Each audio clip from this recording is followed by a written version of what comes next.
Okay. Okay, well, thank you so much for coming, everyone, today, especially given that usually our Lunch and Learn series is on the second Wednesday of every month, and we just didn't want to overlap with that important R3 summit that we had last week, so we moved it to today. So thank you guys for being, oh, Anne says, I got it, and it said recording. Okay, great. Thank you for being patient and still showing up today.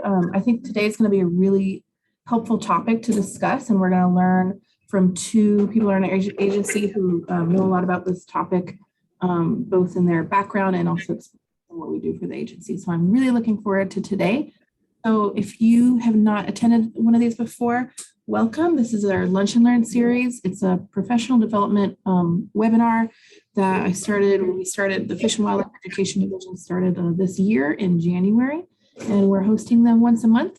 And they're just opportunity for us. We have so many incredible people within our agency and incredible partners that we can learn from on a variety of topics when it comes to science and education topics. And so it's really a fantastic opportunity for us to learn from each other and to share that knowledge. I feel like it helps create that culture, and I'm really excited to be a part of that. If you're joining us, make sure that for right now you keep yourself on mute, just feedback. So anyways, today's topic is going to be engaging our audience through social media. And we have our two presenters, and I just want to really quickly show you what is left of the year for Lunch and Learn topics. Our next one will be September 8th. That will be Understanding and Communicating Climate Change 101. That'll be a really interesting one, a really important one. And we actually have our guest speaker as a climate scientist and science communicator. So he kind of plays those two roles, from the University of Nebraska, Dr. David Hartwood. So that'll be a really great one to check out. In October 12th is going to be Community Science 101, and that will be presented by our community science specialist here in our Fish and Wildlife Education Division, Allie Mays. So that'll be really great. We'll learn about what community science is happening in Nebraska and for our agency, and how we can use that as a platform to engage with our constituents. In November 10, it's going to be myself. By the way, sorry, my name is Amber Schiltz. I'm the Wildlife Education Program Manager here at Game Parks. It's going to be myself and Grace Gard, our Aquatic Wildlife Education Specialist, and we'll be presenting on the storytelling and science. There's actually some cool science behind science communication and storytelling, so I'm excited about that one. And then the last one to close up the year will be December 9, Education Strategic Plan, Results and Successes. And the presenter will be Lindsay Rogers, the Division Administrator of the Fish and Wildlife Education Division. And she's going to speak to that education strategic plan and look at everything that's come from that and where we're going. So we have some great topics coming up the rest of the year. But before we get started, I want to introduce our speakers, and then I want to share a poll with everyone. So today we're talking about social media. And I know these presentations are for everyone in our agency, no matter what your division. So I'm curious to know from our participants what your role is right now with social media in our agency. So I'm going to launch this poll. Can you, Monica and Shawna, can you see this? Yes. Okay. So the poll is, I just lost it. What's your current role within social platforms for the agency? Do you currently help manage a social platform? Do you help contribute content? You don't necessarily manage it, or do you not have any association with a Facebook page or something for the agency right now? You're just curious to know more. So go ahead and fill out this poll for us, and that'll help us know more about what your needs are and what your interests are to speak to that. And while you're filling that out, our speakers today are Shawna Richter-Ryerson, and she's our public relations manager for the agency, and she's been doing some fantastic things. It's been really great to get to work with her across divisions and collaborate on some really great projects. And then Monica Macoubrie, and she is our wildlife education specialist here at Wildlife Education Division. She is a trained educator, trained like science communicator, but she does a lot of our media outreach within our division. So she's got some really great things to share as well. Okay, let's see this poll. I'm going to go ahead and end the poll. We have 16 out of 19. That's pretty good. 84% participation. So can everyone see this? Monica and Shawna, can you see the results? Yes, I can. This is cool to know. So about 20% of you currently manage a social platform for the agency. 30% of you share and contribute content, which is great. And about 50% of you are just here and you want to learn more about it. So that's great. Thank you so much for contributing to that. And with that, I will go ahead and end my screen share, and then Shawna, feel free to take it away with your presentation. I'm just seeing if I could hear you or not, but I think we're good. Yeah. All right. Can you guys all see that I don't have this on? I'm getting there. I'm getting there. All right. Awesome. Can everybody see that? Yes. That's great. Fantastic. I'm so sorry, Shawna, I forgot to mention, if there's any questions at all throughout this presentation, feel free to put them in the chat. I'll facilitate some of that. And also I'm sure we'll pause for some of that question and dialogue as well, because that's what we try to do here. So, okay, sorry, Shawna, go ahead. Oh, no, that's totally okay. First of all, thank you guys for having me. I am a last minute fill in. So you will hear me rambling a little bit because that's what I do when I'm nervous. I am definitely going to answer your question from that poll. We have some tips towards the end. So at the beginning of this, we're going to talk a little bit about how the agency uses the platforms, social media, what we use them for, how we use them, how we know it works. And the beauty of it is that most of those lessons are applicable to you guys in your own streams if you have them, if you want to be there, etc. So we will touch on all those things. Bear with us. Feel free to share your questions in the middle if you have them, and we will get to them. Okay, so social media. The thing that I love to tell people about social media, and it's the thing that I don't often think that we think about very much. We think about why we first came to social media if you're on it. I should have asked for a show of hands. How many of you are on social media? How many have your own personal social media feeds and platforms? And unfortunately, I can't see anyone to actually. If you want, they could put the hand raise up. I see some people are doing it. Give me some hands, guys. Let's see how many of you are on social media. Looks like many of you are on social media. Fantastic. I'm going to go out on a limb and suggest that possibly many of you are using it personally. You're using it to keep in contact with your children or with your mother or with your cousins or with your best friend from college or somebody that you want to know what's going on in their lives and how they're doing it. That's what social media is designed for. It is meant to be a relationship builder. The beauty of it is for us, we get to use it as an educational tool while we're building relationships with our users, because that's what it's there for. So let's see if I can go to the next slide. Okay, so why do we use social at Game Parks? The key reason we use it is for content marketing, which for us, that looks like education pieces. We are pushing out public information that people need to know. We are pushing out content that educates them about our natural resources or about our outdoor spaces.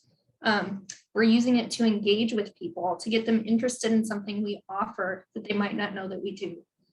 We're also using it for customer service. This is the hidden gem that people don't really think about very often, but we get hundreds of questions a week through our social media platforms that we are answering or channeling on to somebody else in the agency who can handle that person's problem, issue, or answer their question. Often it's, I want to know if there's still a deer permit in XYZ zone. They're not calling the permit line, they're sending us a question through social media. So it's a really great tool, and it's something that people don't often think about being part of that role of social media. It's also a really cost-effective way for us to reach consumers who are interested in what we offer. It's very trackable. It meets the customers where they're at. We're on a lot of social media platforms, and we offer a lot of different stuff on those platforms. It helps us winnow the pool to meet customers where they most want to be reached. I don't know about any of you. I hate marketing emails. I hate them. I send almost all of them to junk, but I paying attention to the brands and to the resources and things that I want to on social media. And I know that they're going to come in my feed and I'm going to be able to interact with it when I want to, when it's convenient for me. And that makes it easier. The other beauty of social media and how we're using it is that we're using it at the agency level to reach a very, very broad audience. It's very good for that. But we've started making a lot of these niche channels that are meant to reach a specific type of audience. So education, for example, has had Project Wild, which recently morphed into the Wildlife Education Facebook page. They have a huge following of people who are interested in the educational content they offer. We have Bo, which is the same thing.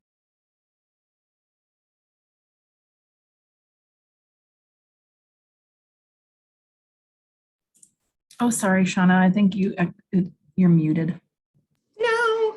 Oh, sorry. Go ahead. Well, we have Bo too, which is geared toward, it's got 2,000 followers, women, all women who only want the content that Bo can offer. They're seeking out information specifically about women in the outdoors.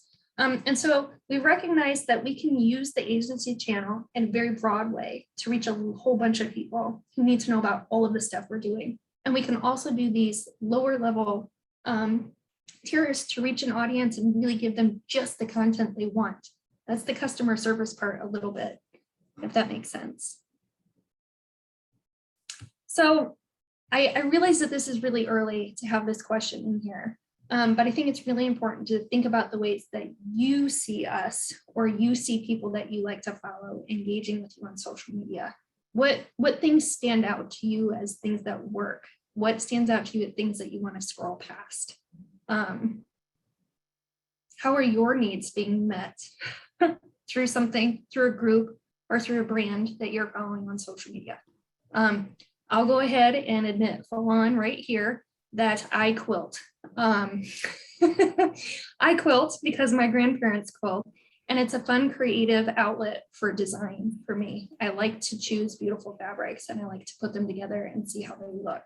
I follow not one, but 2 quilting groups on Facebook because they give me tips and tricks that my grandparents can't. My grandparents, they all passed away about 7 years ago. And so I don't have an educational resource to tap. I can't call grandma and say, hey, I'm having trouble with this seam. What am I doing wrong? But my Facebook groups totally fulfill that need for me.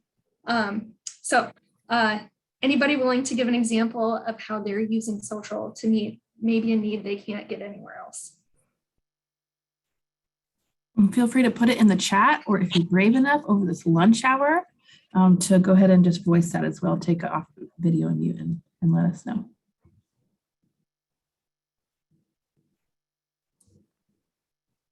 Have a Skylar send us a what social media? It's a very good question. It's a digital platform. It's a digital platform. There's a whole bunch of them. Okay, we don't need to wait. It's okay not to have any. We have one. Okay. Let's see. Kelly Aquay says, we have a small business in town that posts behind the scenes videos and stories, which make you feel like you know the manager personally, more of a relationship with the store. That's an excellent example, Kelly. Thank you.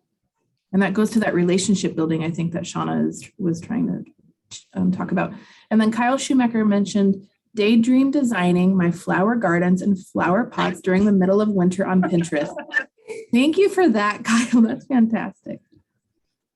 Christy said, I belong to Canning Rebels on Facebook. So canning. Yeah, so those niche kind of hobbies and habits that we can learn. It's like you learn from each other, really, right? And then Sean, you beat me. I was waiting to out myself as a nerd. But Sean says, I follow Insect ID group and North American Bat Research groups. I too follow way too many ID groups of different taxonomical organisms. So way to be the other nerd in the group. Thank you, Sean. Skylar, we're all in that space. Trust me. Yeah. Inspiration for lots of things and hobbies. There we go. That's exactly what we're talking about. Chicken Facebook ground in the area. So like a chicken. So having chickens, maybe perhaps. Yeah, these are really great. Oh, Heidi Swanson.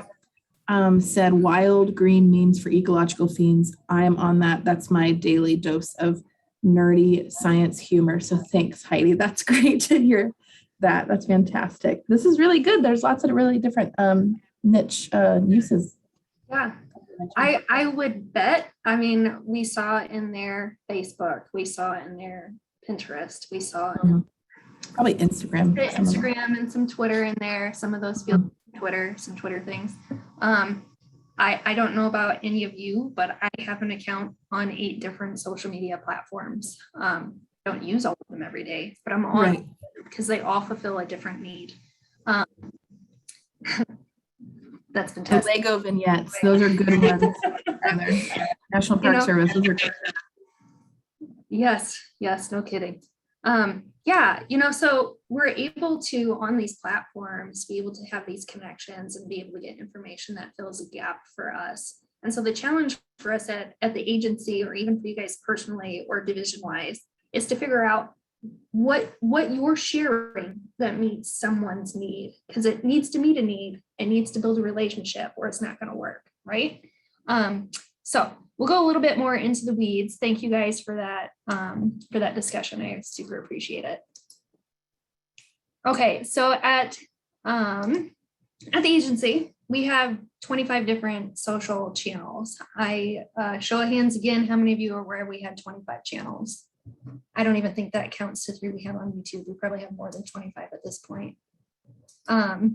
Okay, we have 25 channels. We have regional parks pages. We have the wildlife education page. We have Hunt Nebraska. We have a history in the parks page. We have 3 YouTube channels. We have Instagram. We have Pinterest. We have Instagram for Nebraska land. And the list continues to go on. So what Kristen predominantly and her team, Ben and me, when I need to plug a gap, do is we use Falcon Social to kind of manage all of those streams. We can see what other groups are posting. If, say, for example, Monica handles the education Facebook feed, we have very little that we do on that, if ever. But it helps us see what Monica has planned out and what we can maybe cross-post on our own channel to either elevate the message the education group is sharing, or capitalize on something that's performing really well. We do assign and train some staff to manage these channels. So Monica, for example, does. We have the Hunt Nebraska one is managed by our new R3 coordinator. We have the regional parks pages managed by some PIOs. We have some parks who have staff who do manage those. And we do provide training, and we do check in on those channels to make sure we're using a consistent voice to represent the agency, but also to have consistent content, high quality content, and to make sure we're not having a page that we can't handle the customer service for. The worst thing in the world to do is get a question and not answer it for 6 months. So that is kind of what we look at. We're going to get into the weeds a little bit further. The agency Facebook page has 128,000 followers. 54% of those are women and 45% are men. And the largest segment of those followers are between the ages of 35 and 54. For those in the room who are a little bit younger, we know that a lot of Instagram is trending younger. TikTok is even younger than that. And there are some platforms that attract older audiences as well. One of the key benefits to Facebook, and why I don't see Facebook going anywhere anytime soon, is that Facebook has the event feature. It's the only social platform who's really figured this out really well. And so when I was at the School of Natural Resources, the college students I would corner and say, "Are you even on Facebook?" And they're like, "Yeah, we look." Mostly for the events, but we're never going to like anything you post. So it still has value, even though those events may or may not be garnering attention or getting likes that you would like them to. People are using Facebook in that way, even if the digital footprint doesn't really show it. I can attest to that too, Shawna, because when we do like our wildlife education events, when we do evaluations, we always ask people, how did you hear about this? And that's always one of the things, besides like the listservs and that, and social media channels, that's like the thing about how people hear about events. So people are like, outdoor calendar, what's that? But Facebook, it's like, yep, I know what you're talking about. So I know what you're talking about. It's true. And this is why I will say, Chris and I try to spend a lot of time thinking about what those cover photos look like. I have seen groups throw something up thinking it's not a big deal, but that cover image and that description that you have, you really got to pack the description in the first 4 lines so they'll even click on it to read the rest. And your event cover has to look really good, or people might think it's like not professional and that it's not really worth their time. And so we spend a lot of time thinking about those things that maybe as an individual, if I'm throwing a birthday party for my son, I'm a perfectionist, but let's just pretend temporarily that I'm not. There are a lot of people who don't think about that as a good selling point. And so we really want to make sure we're using quality images and quality descriptions when we put them up there. So, and one thing that kind of always turned me off is like when I first started doing this, like before the pandemic, it took me forever to design like a event cover. Like sometimes I've been like, Shawna, can you just like quick do this for me? And like you just whipped it out really fast. But I was told like a year ago about something called Canva.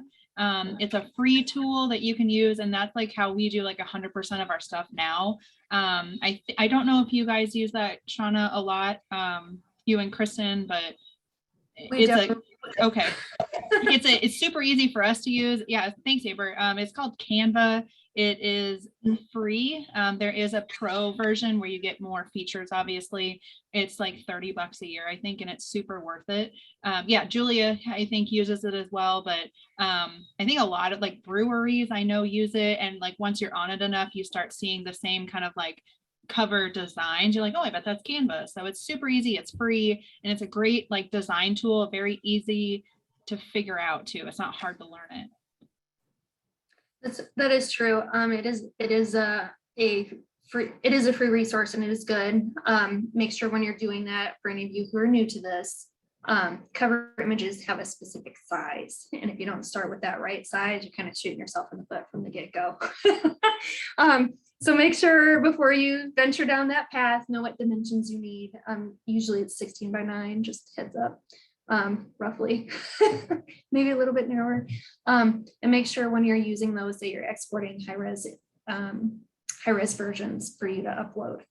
So just some side tips for some of those tools. You can also pop in my office anytime. I love talking about that kind of thing. So any questions, just shoot them my way. Okay, we're gonna keep going into the weeds. Maybe if I can get it to advance. Okay, so in 2021, this was the first year that we have added Facebook pages in a really long time. Part of this is because we want to be sure that we can maintain those pages. And part of it was because we've had pages and they have not been maintained. So this year, because of the centennial, we with the prompting of Parks really wanted to participate to have a historic parks Facebook page. And so they have been tasked with coordinating and arranging getting content from the historical parks that we can share on that platform.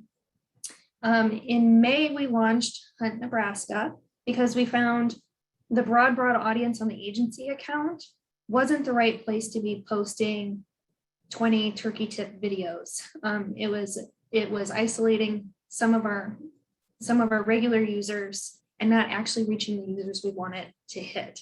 And so we created a Hunt Nebraska page where they can compartmentalize and really focus in on the tips and tricks that are necessary for new hunters in Nebraska.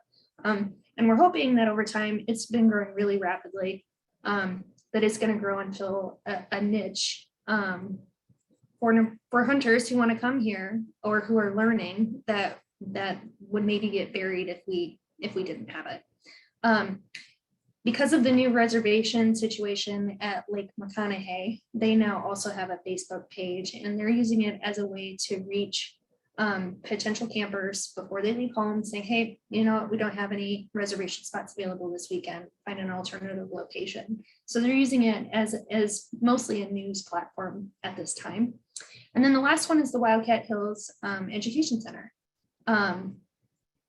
Amanda launched that earlier this year and has been really good at maintaining it. The reason why we don't willy-nilly agree to new Facebook pages or new social pages is because you have to do it and you have to do it consistently or it's not worth it. The algorithms will punish you.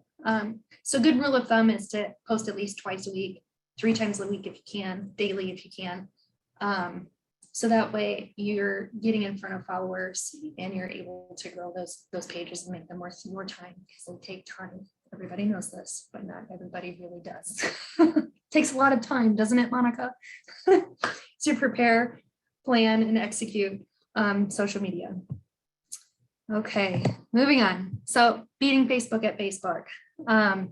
This is a little bit about algorithms. I'm sure many of you have noticed on your personal feeds, no matter which platform you're on, the algorithms change and content you saw yesterday, you may not be seeing next week. In a nutshell, Facebook posts things in chronological order when you post it, but the algorithm is going to evaluate a post, score it, and then arrange it in the descending order of interest for each user. So if Monica and I both follow the exact same things on Facebook, when we open them, she's still going to see something different than I do because I've interacted with something she hasn't, or vice versa. And if we refresh, we're going to see something different yet again. There are 2.7 billion users on Facebook, and this happens for every user of Facebook. So when it comes to organic reach, the Facebook algorithm is going to reward you for posting content that people engage with. This means they like it, they share it, or they comment on it. They scroll past it, you get punished. This happens on all of the platforms. Facebook's not the only one.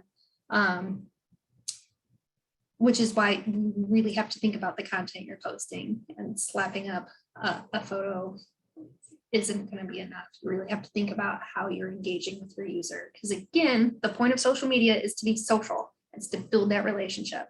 And if your post isn't building that relationship, Facebook doesn't like you as much. Okay. I should be paying attention to chats. Are there questions at this time? No, we have. Nope, no. I just put some of those. Yeah, I just put some of those Facebook groups that you mentioned in there. Yeah. I was something like, there's 8 questions. Oh no. Okay, so the nitty gritty on these other platforms, you guys can read, so I'm not really going to go over this too deep, but I am going to say Instagram is one of our fastest growing channels. It's got that slightly younger audience of 25 to 45. The key issue with Instagram is you have to have good photos. If you don't have good photos, you're not going to get interaction, you're not going to get followers, and you're not going to be able to build that relationship. For Twitter, we have about 25,000 followers on ours. A lot of them are avid hunters. A lot of media outlets are there, and it's also a really great tool for researchers. It's a really great way for researchers to connect, for researchers to discover like papers or similar research. And it's my personal advocate soapbox thing where I say we can advance science faster if we're coming into contact with more of this stuff more often and utilizing it in our own ways. And then YouTube, we have about 3,500 subscribers to the main channel. And then we now have the education has its own channel, and we have one for conferences. So we know that one's subscriber list is pretty low, but education is growing continually because you guys keep putting up new content, which is great.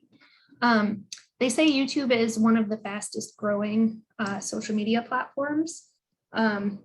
People play YouTube on their TVs and they let it run all day. So they're watching content perpetually.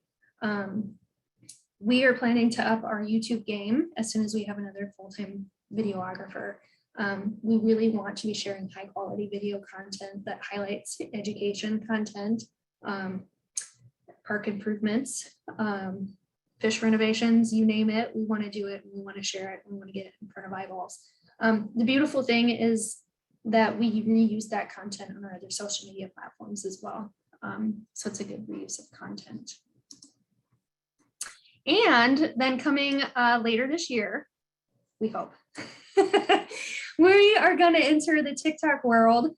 where we'll be featuring wildlife education, fisheries, and how-to outdoor videos initially. That's going to change over time, just like TikTok does.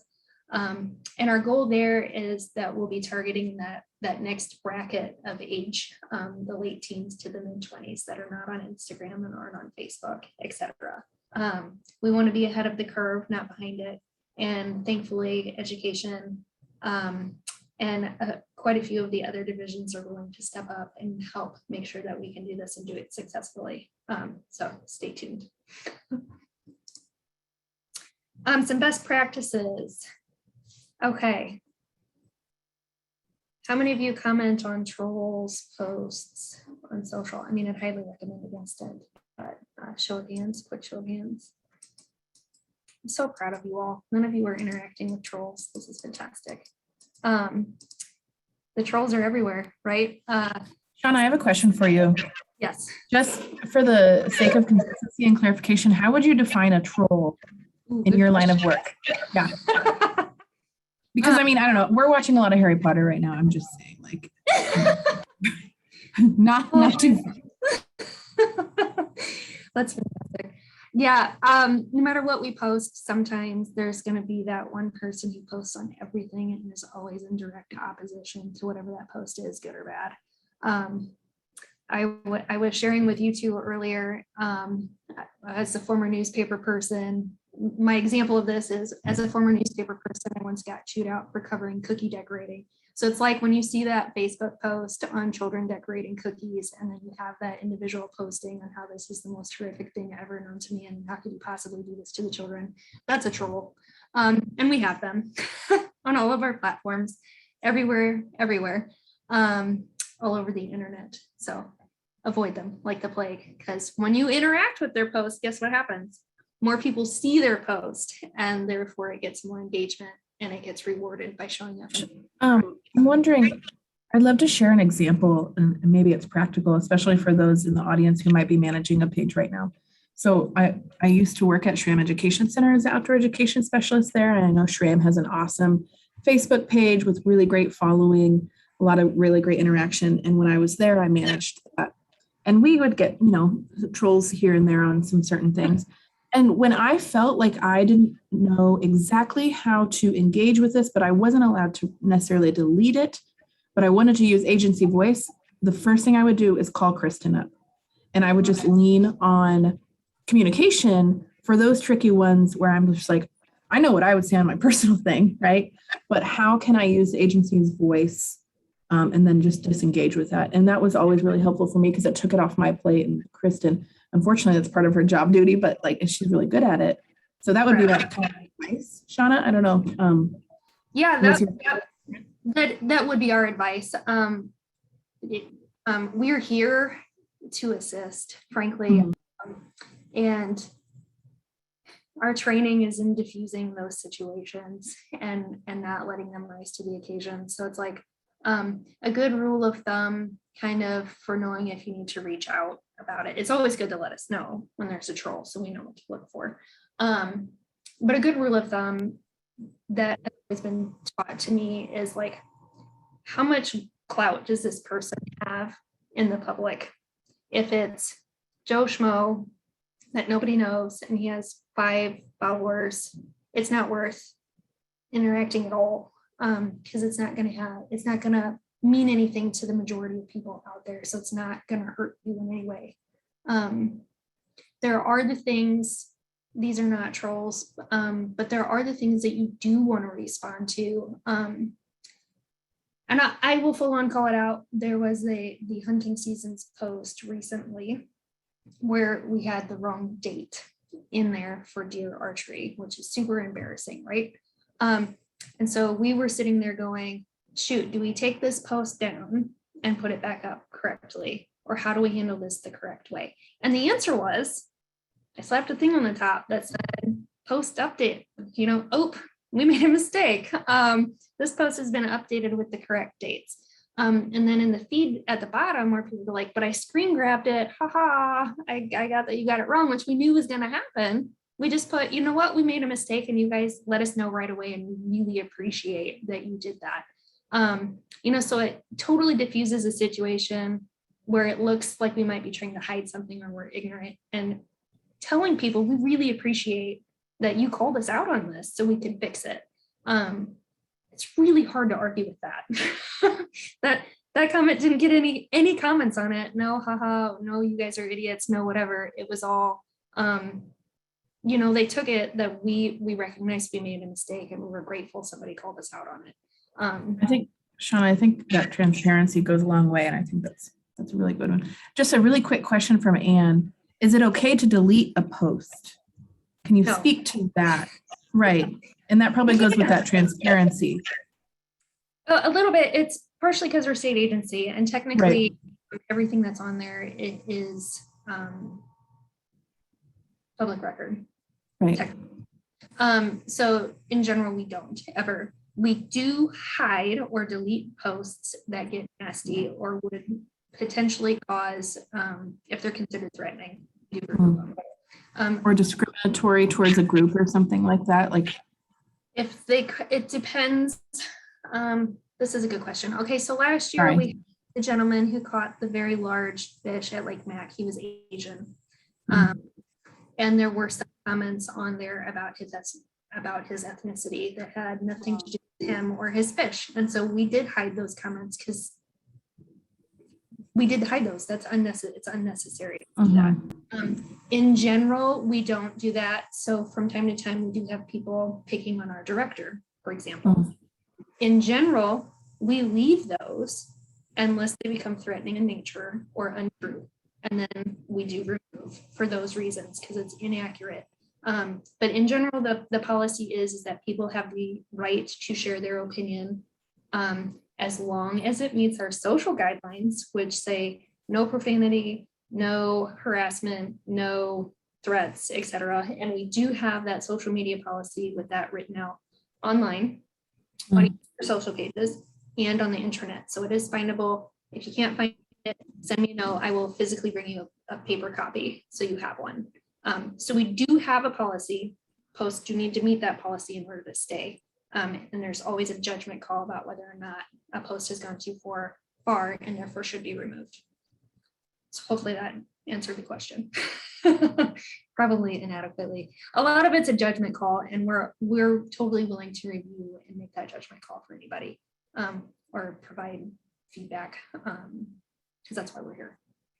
We live to give. So, okay, best practices. Okay, so let's say I know Olivia's on this call, so I'm going to pick on Olivia very quickly. Where we're doing the Bird Trails of Nebraska website at this moment. We don't have a web presence for that beyond the web page itself. So let's say Olivia decided she wanted to do a social channel for birders of Nebraska related to us. She would need to decide, thinking through the different platforms, which platform was best going to support the needs of the birding trails and the users. So actually, why don't we turn this into a very, very 3-minute exercise? Does anybody have a suggestion for which platform might be the best for Bird Trails of Nebraska to be on? I think it's Facebook, Instagram, Twitter, Pinterest, YouTube, or future TikTok. And just in case not everyone's super clear, so the objective of those bird trails is to, and what audience and what are they trying to be? Yeah. That's why it's open for discussion. Oh, okay. Who do you think the audience is for of Nebraska, and where do you think people are living? And which good stuff. platform will help you reach them best? You guys can put in the chat, or you can chime in. I have a Facebook with older people, Instagram.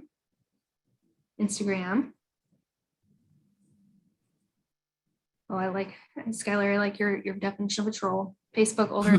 Bo has a lot of followers that love birding. For all the older people out there, I'm sorry. I suppose I'm old now because I like to look at the birds too. I would say at this point, The challenge with Instagram would be getting beautiful photos of those birds to stick in there.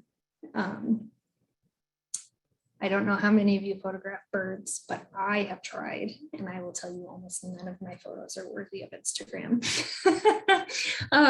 So Facebook might actually be the right home for that, given the type of audience, the ability to share information about trails and other things, and the ability to have those events for, say, bird hikes that you guys might want to host. Olivia, I'm not saying you need to do that.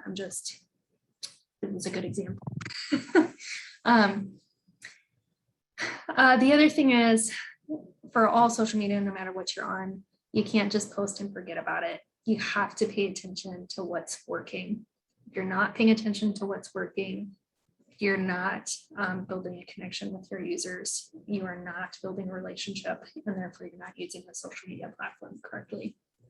And then I'm going to just touch on the copyright laws. Kristen and I spend a lot of time agonizing over this.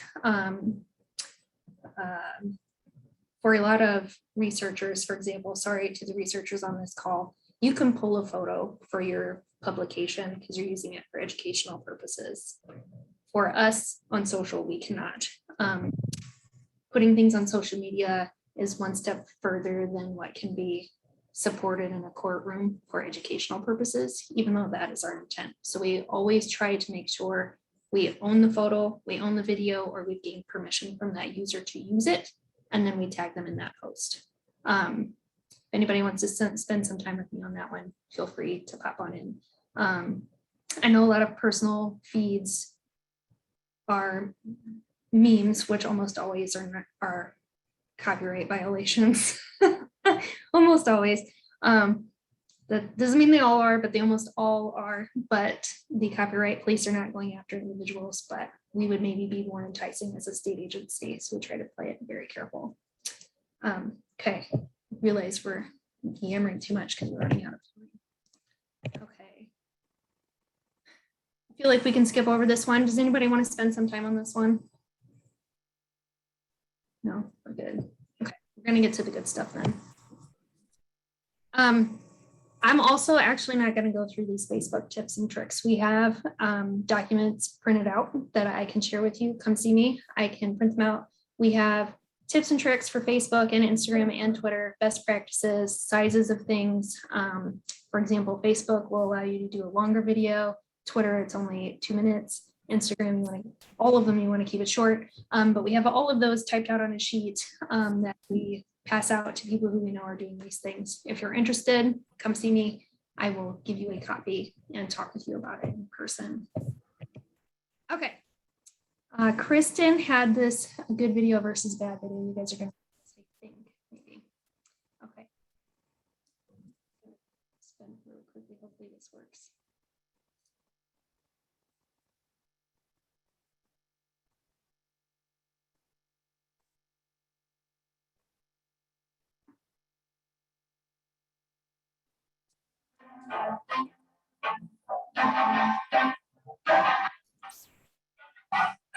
Oh, Shawna, I'm not seeing it. So maybe it's not sharing to that. If it opened up a new link. Yeah, yesterday when Kristen and I were practicing this, she had to actually open it in another tab, stop sharing, and then reshare the new tab. That's the only way that I saw it to play. Okay, so we can't see this right here. We just see the thumbnail, not the actual video. Okay. Am I tech savvy enough to do that? Maybe. I might not be.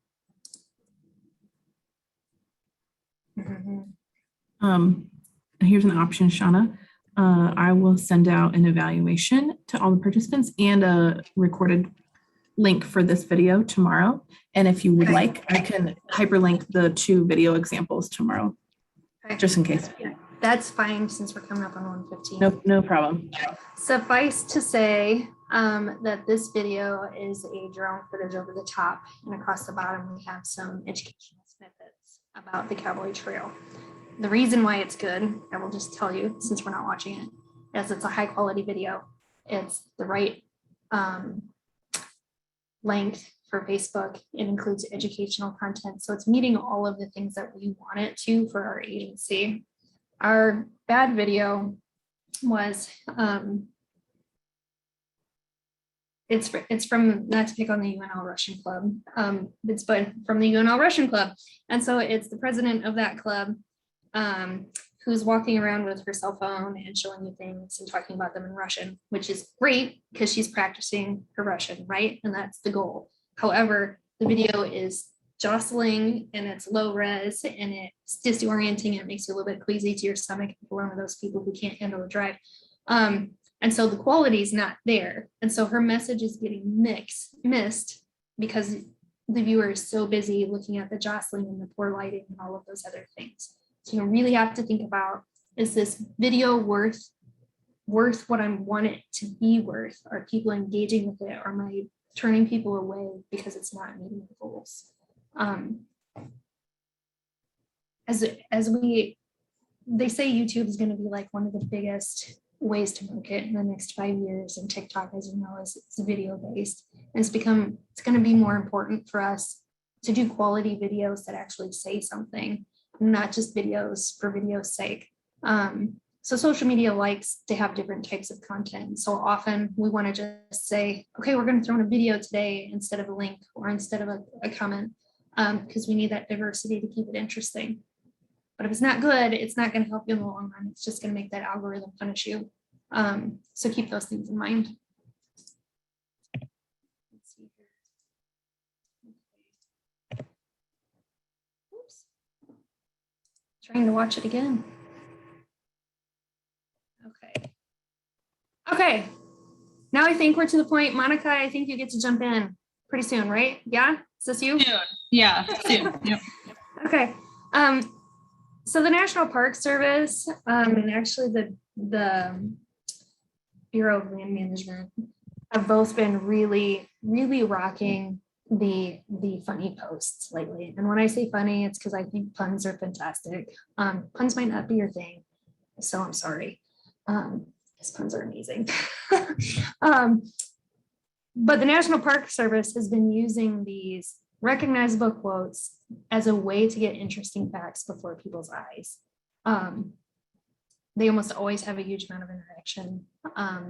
They almost always get shared a lot because they're good ways for people to feel engaged in that content. In addition to the left side one, which is the quotes, they also have these fun little funky posters, like the friends don't use friends as bear bait, which is hilarious. But they use those often, sometimes after a bear incident. They will make sure that they have their news about it, and a few weeks later they're going to post something like this as a reminder. Don't mess with bears, man. Don't feed the bears or other wildlife, etc. Okay. Skipping, we're going to you, Monica. Okay. Does this sound And good? Jen, just to let you know, Jen commented that NASA also has a funny Instagram feed. So that's exciting. I love following them on NASA too. And I agree with that, Jen. I also think there's something about humor that's so relatable, and it makes the organizations that use it in an appropriate way feel less stuffy to me and more relatable, more human, which I just feel like helps build that relationship. So that's my 2 cents of why I think that's really cool. I agree. We have been, Kristen and Ben have really been working toward being able to I will say, infiltrate more of our feed with that type of content. Often we have such an onslaught of press releases, it's been hard. But at the end of July, we had kind of a slowdown in the press releases, and our engagement went up so much because they could actually post fun, witty, educational, interesting, intriguing posts instead of just a onslaught of press releases. And so it's like we're really thinking smarter about what we post and where we post it, instead of saying everything needs to belong here. Maybe it doesn't. We want to save it for our top messages that we need people to know about. So we can build that audience that loves what we post and interacts with us. Okay, so these are the things that we have found at the agency level work for us. And a lot of these just work. People like them, people interact with them. And so we're going to show you those. So the personal stories. Show of hands, how many of you guys saw the phone incident on Twitter? Twitter actually broke this news for us. This incident on the right where we went deep sea diving to retrieve an iPhone that still worked. The owner of the phone made a social post because our parks guys took a selfie with it before they gave it back to him. He found it, the photo on the phone. Posted about it. Newsroom called us. Of course, this is how communications found out about it.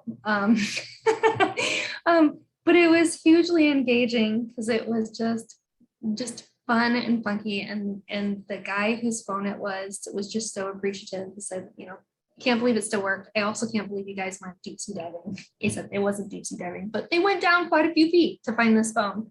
And the same for the story on the left. When you get 24,000 people reached, that's a pretty good number, considering most posts are going to get 4%.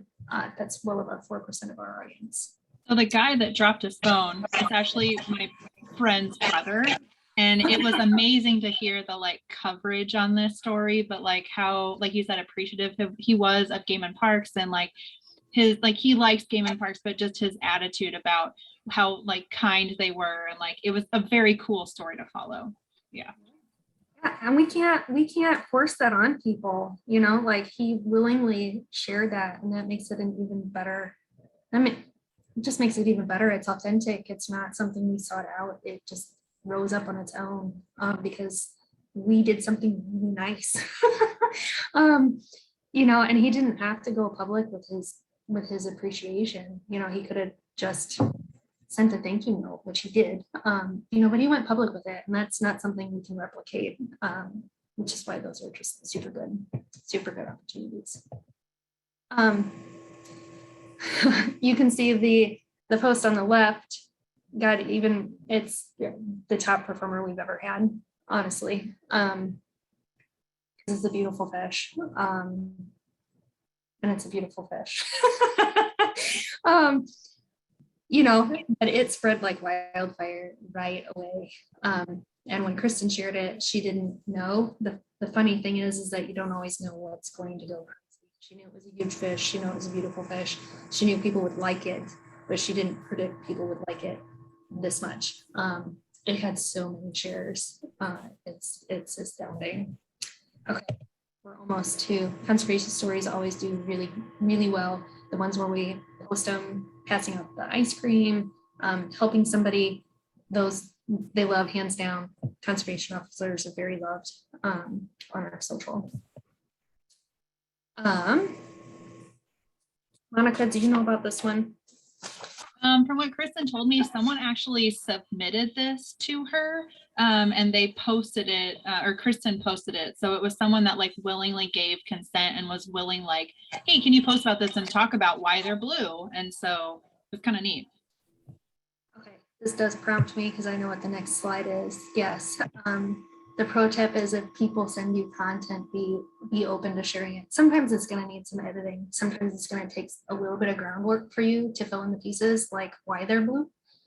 Kristen had to find that part out. But as she says, they've already done half the work for you by giving you a photo, giving you an idea, giving you something that they're interested in and are willing to interact with. And other people are going to interact with that too. User-generated content is fantastic, but still add permission to share. And then always credit that person in the post itself, no matter where it's at. If you have to do a string of tweets to tag all the people who need tagged, do it. But make sure you credit that person because that builds a relationship with them as well. And then they're going to be an advocate on our behalf. They're going to tell their friends, hey, Game Parks shared my photo, and their friend might share their photo too. Shawna, I have a question on that actually. Can you hear me okay? It's just weird feedback. Okay.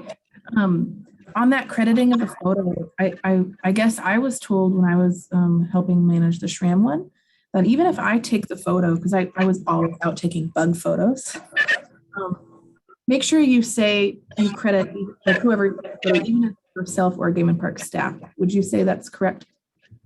I know. Yes. Yep. Kristen makes it a policy to tag Eric, Jeff, Justin, Julie, whoever's photo she's using in the post.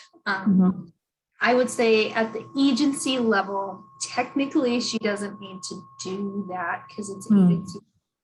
However, it's a good way for people to interact and build a relationship with us, right? And so we're doing it for that reason. It gets their names out there. They're familiar with those names. They know whose photos they like to see. They seek them out, find them on Facebook, and all of it goes toward that goodwill of all of our agency members having relationships with people in the public. So we do it for that reason. I often didn't tag myself in my previous jobs and just said, this is representing the School of Natural Resources. It's the School of Natural Resources property. In hindsight, maybe I should have, but since I was a one-man band, it felt schmarmy to do that. So swallow whatever part of you doesn't want to tag yourself or credit yourself for that photo or that hard work, that graphic, and take credit. Because you should. All right. Okay. I know this one's Monica. Yeah, so we have our own social media page. We have Nebraska Wildlife Education, which was formerly Nebraska Project Wild. We made it a little bit more inclusive for everybody and changed our name. So we were kind of worried about that because we've had such a long presence as this page, but it's actually been better for us. So I know that was a little bit of a factor when we were talking about that, but we do a lot of just kind of fun animal posts and what you're going to see in Nebraska. And Kristen and I were talking yesterday that it is such a crapshoot when we do a post, because sometimes you're like, I know this is not going to get a lot of likes, but I need to post something and let's see what we can get. And you get 1,700 people that look at it, and you get 757 people that liked it or commented 121 times and shared it almost 500 times. I don't know, again, if it's the information that we have here or the picture. I mean, I don't know why you wouldn't like this, but I know not everyone feels like that. I live in a bubble. It's totally fine. But we love these like kind of fun facts, like people comment, and like Shawna said, and Kristen's mentioned too, that the more people comment on them, the more people see it, and then their algorithm changes. So when we had 121 comments of people being like, oh yeah, I saw one of these, or here's a photo of one, and this is a very rare lizard that we have in Nebraska. So it's doing a lot of different things. We're getting people to engage on our page and look at this animal that a lot of people have never even seen before, but it's also a really good, almost like a, can't think of the right word here, but it's like an accidental citizen science or community science project, because we want county records of these animals, and here you're getting these records, and people are finding this stuff for you, and like, again, they're doing half the work for you. So we do a lot of these like fun wild animal photos and just some information. So again, some of them really do well, and some of them you just don't know. So I can't advance the screen, but if Shawna, if you want to do that next, I'm sorry. This is another really good one.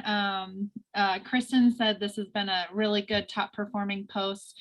Sometimes that she will actually come to us and say, hey, someone took this photo.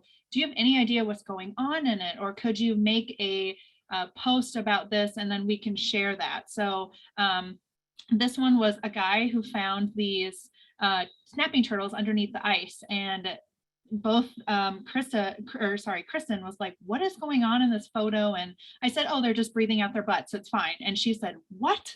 And so that's a conversation starter. First of all, why am I seeing turtles under the ice?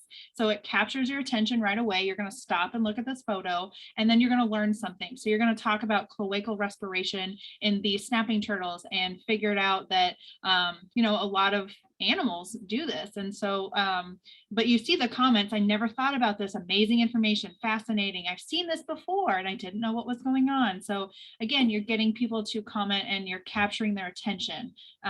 We've talked before is like, if you are scrolling on Facebook or Instagram, what is something that you look for? What makes you stop and look? For me, it's a lot of time it's photos. But Amber said, if I need an ID or something, she follows a lot of ID groups. So do I. So I love to see, the North American Herpetology Society will post photos, and I stop because I see it's that group. I see it's a cool photo, and I'm interested in that content. So Monica, one thing I want to mention is that top comment there, amazing, fascinating, never too old to learn something new. That to me is such an amazing thing to see, because we do really try to create lifelong learners. And there's always something to learn about, Nebraska ecology and wildlife. And so it's such a joy to be able to share that with people. Yeah. And what you said, what do you notice or what you look for in social media?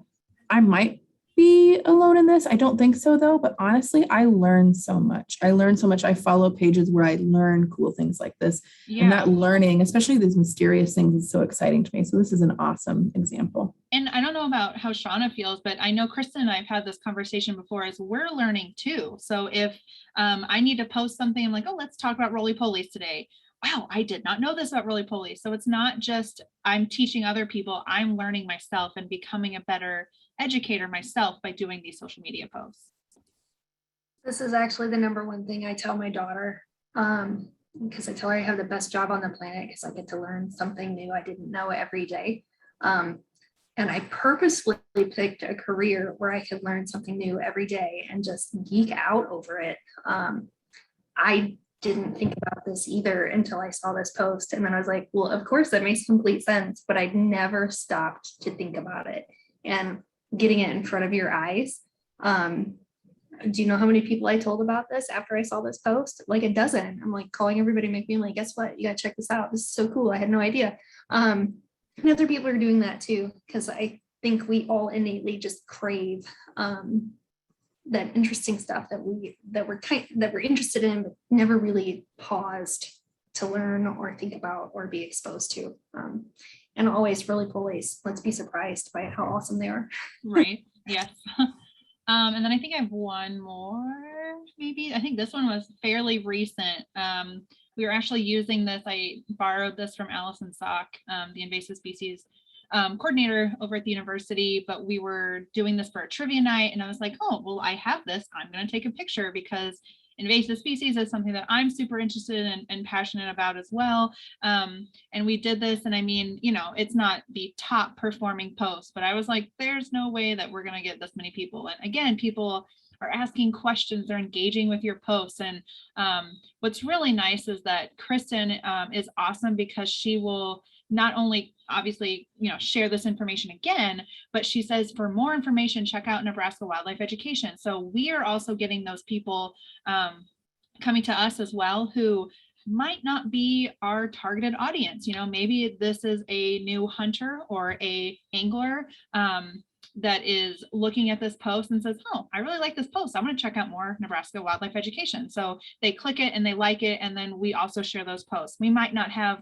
100% of the posts are going to be relevant to them or that they're going to love, but it's still that new audience or that different audience that we might not necessarily be trying to reach, which is, I think, a point in all of us that we're trying to do with social media. So.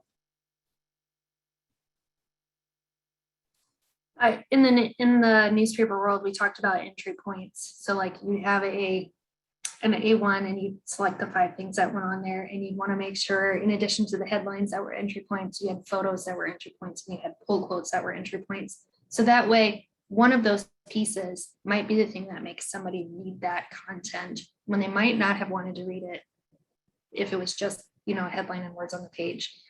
We're doing the same thing with social media in every aspect of what we do. We're trying to give people entry points to care about what we care about and participate in what we participate in, and make sure that we're, conserving our natural resources for everybody into the future. And the more ways we can do that, the more places we can meet people where they're at, the better we're going to get at making people care about it and make a difference. You might consider me a Pollyanna, but I really think that's true. Okay, so I did want to note here that we have grand plans and communications to have future annual or biannual social media training for those who are administrators on pages. We also are planning more frequent communication on best tips and changing trends. We are willing to to talk about, consult with if you have, say the wildlife researchers wanted to have a wildlife research Twitter group.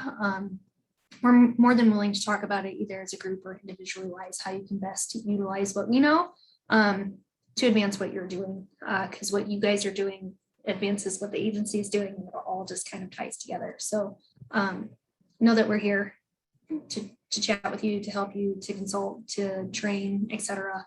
And we willingly do that, and with passion. So questions. Where's the question? I super appreciate Kristen's ability to find adorable memes. That owl's eyes are so huge. We have a question from Jen. She says about Facebook events. When I publish an event on Facebook, it will say free at the top under the title of the event. However, when I'm setting up Facebook events, I don't see any option to indicate that there's a cost. It just defaults to free. I did some Googling. It seems like there's just a flaw with Facebook events. Any advice right now?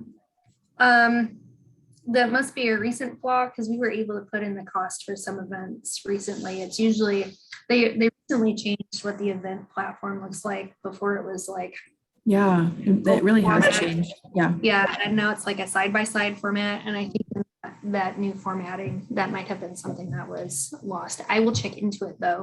And Jen and anyone here, any participants, thank you for joining us today. I will follow up with an email, and I will include contact information if you don't already have it, for both Shawna and Kristen, who work with all the social platforms. And if you have a specific question, like Shawna had mentioned, they are here as a resource. Definitely reach out to them. I know us within our Fish and Wildlife Education Division have really appreciated, working well with them and collaborating with them, and it's been so helpful.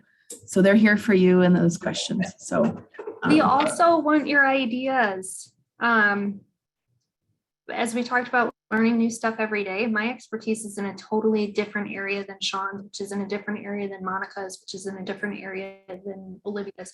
And we all have different interests. And that means you guys have really great stories we could be sharing on social, but aren't, because we're not thinking to ask about them. So come see us if you have a good idea. Actually, it doesn't need to be a good idea. Any idea, bring it to us, because every idea can spur something that might be that next big super spreader of not coronavirus. But seeing if anyone's paying attention. Because we want those new fresh ideas. We all get in a rut, and we need your new fresh ideas too, in order to keep our people engaged and learning. Very quickly, I did want to say, I promised I would answer you guys want to know more about how to get engaged. And the real truthful answer that I'm not sure I did answer this whole time is you have to be there. You have to be there. If you're not there, you can't engage. So you have to be present and take it seriously as a mode of engaging with people. It's a significant job duty if you take it on. It's a significant chunk for sure, but it can be very worth it from experience. And if you know you don't have time to manage an entire thing yourself, let us know, because we can highlight your stuff, and then you can engage 4 times a year or whatever works for your schedule. Yeah. Okay, great. We went over a little bit of time, but I see there's been really great questions and discussions in this one. So I appreciate everyone joining us today. I'll follow up with an email with more resources that Shawna may have mentioned, and also contact information and an evaluation, because we always want to hear from you, get your feedback and consensus on what works, what doesn't, and what other topics you'd like to see in this series. So again, thank you so much, Monica and Shawna, for being here today. And everyone have a fantastic Friday. You guys too. Thank you, guys. Thank you.